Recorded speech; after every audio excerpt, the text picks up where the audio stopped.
Ang mga wildflower ay namumulaklak sa mga bihirang superbloom pagkatapos ng mga maulan na taglamig na ginagawang dagat ng mga kulay ang tanawin.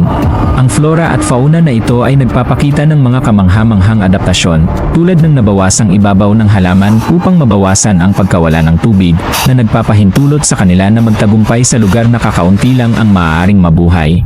Ang misteryo ng mga gumagalaw na bato.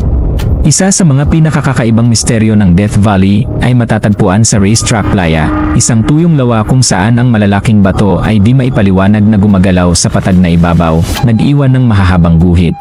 Natuklasan ng mga siyentipiko na isang bihirang kombinasyon ng ulan, nagyelong temperatura, at hangin ang nagdudulot ng manipis na yelo na bumubuo at itinutulak ang mga bato, unti-unting gumagalaw sa paglipas ng panahon.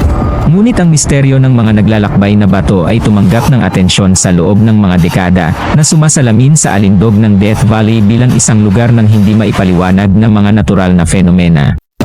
Sa kasalukuyan, ang Death Valley ay bahagi ng National Park System at umaakit ng milyon-milyong mga turista na tinatangkilik ang mga ekstreme at walang kapantay na tanawin nito.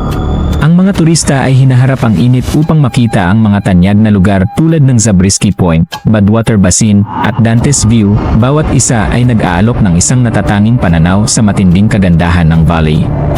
Ang